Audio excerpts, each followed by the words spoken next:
The Heidelberg Choral Society's virtual centenary concert tour is on the home stretch.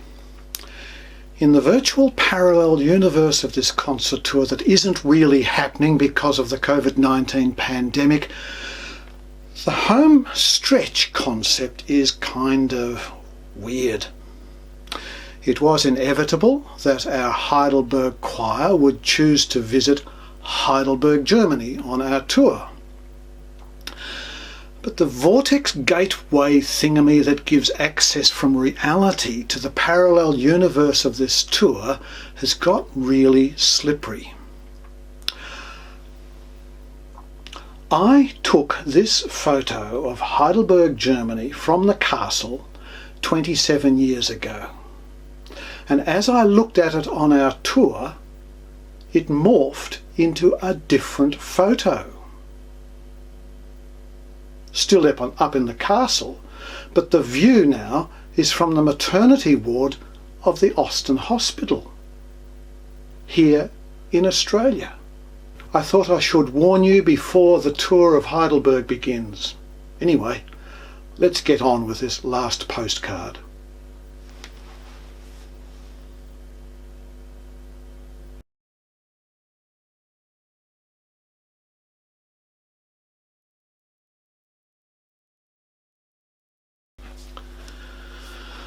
Heidelberg is a university town in the German state of Baden-Württemberg, situated on the river Neckar in southwest Germany.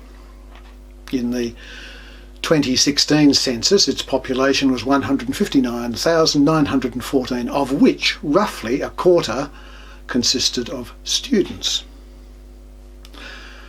Heidelberg is the fifth largest city in Baden-Württemberg. Heidelberg University was founded in 1386, is Germany's oldest and one of Europe's most reputable universities. Heidelberg is a scientific hub in Germany and home to several internationally renowned research facilities adjacent to its university, including the European Molecular Biology Laboratory and 4 Max Planck Institutes.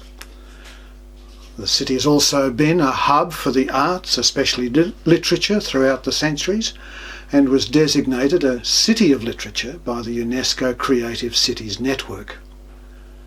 Heidelberg is a popular tourist destination due to its romantic cityscape, including Heidelberg Castle, the Philosopher's Walk, and the Baroque Old Town.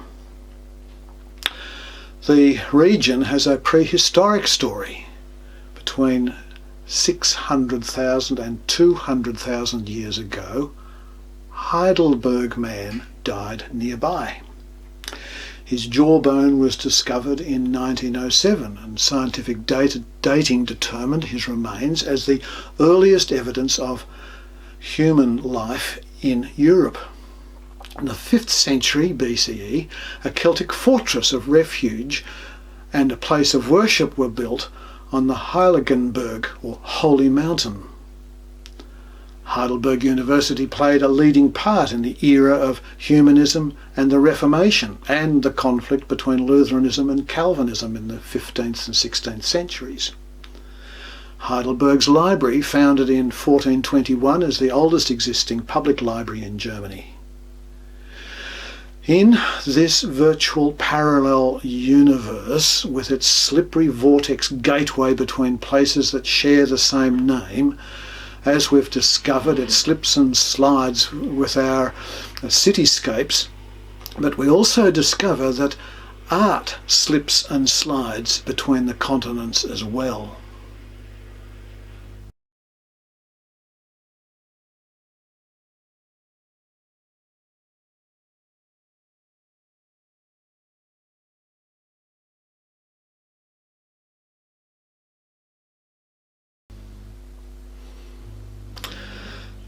Driving along the streets of Heidelberg, we felt quite at home somehow. Maybe we are at home. Maybe this is Burgundy Street and that's the Austin Hospital, and there's the train from Hurst Bridge to Flinders Street. No, of course, we're on tour. What about the wonderful concert we performed to a packed audience? The standing ovations and the rhythmic slow clap at the end. Oh, the adulation. Yes, someone hiccuped in the Sanctus, and in the Benedictus, and in the Agnus Dei. Can't imagine who it could have been. Ping!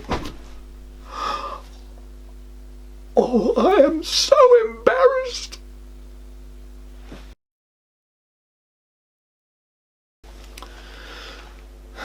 Okay, I'm over the embarrassment and the hiccups. It was nothing that a short course of hydroxychloroquine couldn't fix. Yeah, the real world doesn't have a monopoly on stupidity.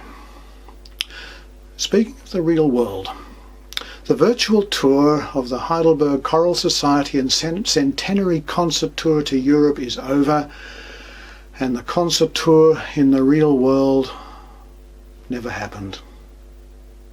So now I must get back to my life in the real world. And as part of that journey back to lockdown isolation, I should come clean as to how the Vortex Gateway thingamy works. It is helped by the family green Christmas tablecloth and a homemade teleprompter, and by Animatica video editing equipment, and a collection of cameras and microphones that I have accumulated for producing my usual videos that record my painting and teaching exploits in the world of Byzantine iconography. A different virtual reality for many people, but a life-giving and sustaining one for me. It's why lockdown isolation is okay for me. I am lucky. Well, thank you for joining me on this imaginary journey. And now, I'll get back to work.